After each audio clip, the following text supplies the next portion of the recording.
వియత్నాంలో పడవ బోల్తా పడిన ఘటనలో 15 మంది భారతీయ పర్యాటకులు ప్రాణాలు కోల్పోయారు. వీరిలో 10 మంది తమిళనాడుకు చెందిన వారుగా ఉన్నారు. ఏపీకి చెందిన వారు ముగ్గురు, కేరళ వాసులు ఇద్దరు మృతి చెందారని భారత దౌత్య కార్యాలయం వెల్లడించింది. నిన్న మధ్యాహ్నం జరిగిన ఈ ఘోర దుర్ఘటన నుంచి 21 మందికి ప్రాణాలతో కాపాడగలిగారు. వీరిలో ఇద్దరి పరిస్థితి విషమంగా ఉంది. లావా మొబైల్ సంస్థ లక్ష్యాలను చేరుకున్న తన డిస్ట్రిబ్యూటర్లను వియత్నాం పర్యటనకు తీసుకువెళ్లింది. ప్రమాద సమయంలో స్పీడ్ బోట్లో 36 మంది ఉన్నారు. దీనిలో 4 సిబ్బంది కాగా మిగిలిన 32 మంది భారతీయ పర్యాటకులు. తిరుగు ప్రయాణంలో తీరానికి 400 మీటర్ల దూరంలోనే ఇది తిరగబడిపోయింది. సమీపంలోని ఇతర బోట్ల వారు వెంటనే సాయం అందించడానికి ఆ ప్రాంతానికి చేరుకున్నారు. కాసేపటికి నౌకాదళం, తీర గస్తీ దళం, ఇతర బృందాలు కూడా అక్కడకు చేరుకున్నాయి. కొందరిని రక్షించి తీరానికి చేర్చి ప్రథమ చికిత్స అందించారు. తిరగబడిపోయిన బోటు కింది భాగంలో పలువురు చిక్కుకుపోవడంతో సహాయక చర్యలు కష్టమయ్యాయని ప్రత్యక్ష సాక్షులు తెలిపారు. మృతుల్లో 2 మహిళలు ఉన్నారు. పెద్ద కిరీటం రావడంతో తమ బోటు బోల్తాపడిందని పర్యాటకులు తెలిపారు. ముందు బాగాన ఉన్నందున తాము బయటపడ్డామని, వెనుక వైపు ఉన్నవారు చిక్కుకుపోయారని చెప్పారు. ప్రమాదంపై వియత్నాం ప్రధాని లీ మిన్ హుంగ్ విచారణకు ఆదేశించారు.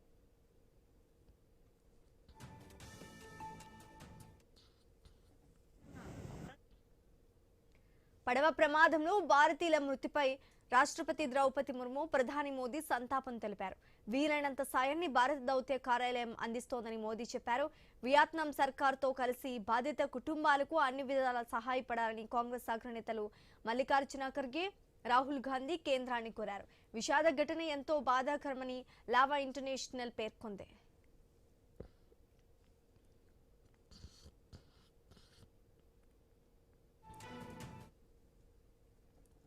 ప్రమాదంలో కృష్ణా జిల్లా మచిలీపట్నానికి చెందిన గెల్లి జయలక్ష్మి మృతి చెందడంతో వారి కుటుంబంలో విషాద ఛాయలు అలుముకున్నాయి. నగరానికి చెందిన వ్యాపారవేత్త గెల్లి కిషోర్ సతీ సమేతంగా ఈ నెల 8న వియత్నాం బయలుదేరారు. పడవ ప్రమాదంలో జయలక్ష్మి మరణించగా కిషోర్ అపస్మారక స్థితిలో చికిత్స పొందుతున్నట్లు బంధువులు తెలిపారు. ఇదే ప్రమాదంలో కడపకు చెందిన వ్యక్తి మృతి చెందగా మరొకరు సురక్షితంగా బయటపడ్డారు. కడప అరవింద్ నగర్ కు చెందిన ముడియం శ్రీధర్ ఎన్జిఓ కాలనీకి చెందిన నయీం వియత్నాం వెళ్లారు. శ్రీధర్ ఎక్కిన మొదటి పడవ బోల్తా పడినప్పుడు ఆయన పడవ కింది భాగంలో ఉన్నారు. బయటకు రాలేక నీటిలోనే మృతి చెందారు. నయీం ఒడ్డునే ఉండటంతో ప్రాణాలతో బయటపడ్డారు. పడవ ప్రమాదంలో శ్రీ సత్య సాయి జిల్లా హిందూపురానికి చెందిన నల్లపేట రవితేజ మృతి చెందటంతో కుటుంబ సభ్యులు శోక సంద్రంలో మునిగిపోయారు.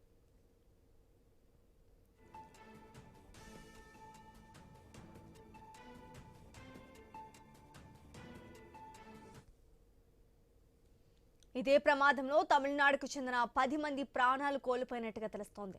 తమిళనాడుకు చెందిన మృతులను సెంథిల్ కుమార్, మురుగప్రభు, శ్రీధర్ షేక్ అబ్దుల్లా, బాలాజీ, వినయ్ కుమార్, రవిశంకర్ బాబుగా గుర్తించారు. ప్రమాద సమయంలో పడవలో 20 మంది వరకు తమిళులు ఉన్నారని ప్రాణాలతో బయటపడిన దిండుక్కల్ జిల్లా పళనికి చెందిన నిర్మల్ కుమార్ తెలిపారు. బోటులో భద్రతా ఏర్పాట్లు, లైఫ్ జాకెట్లు ఉన్న ప్రాణ నష్టం తప్పలేదని ఆవేదన వ్యక్తం చేశారు.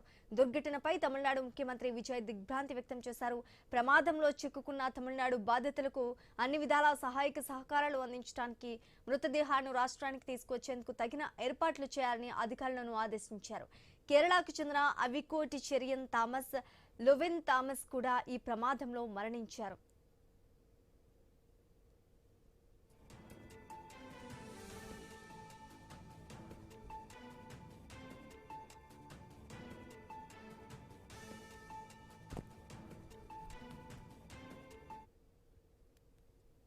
వియత్నాంలో పడవ బోల్తా పడిన ఘటనలో 15 మంది భారతీయ పర్యాటకులు ప్రాణాలు కోల్పోయారు. వీరిలో 10 మంది తమిళనాడుకు చెందిన వారుగా ఉన్నారు.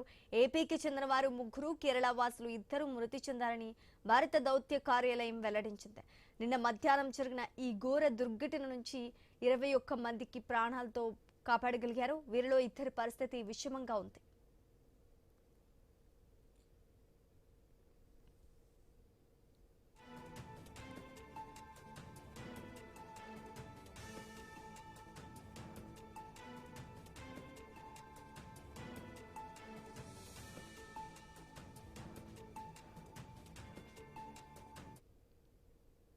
లావా మొబైల్ సంస్థ లక్ష్యాలను చేరుకున్న తన డిస్ట్రిబ్యూటర్లను వియత్నాం పర్యటనకు తీసుకువెళ్లింది.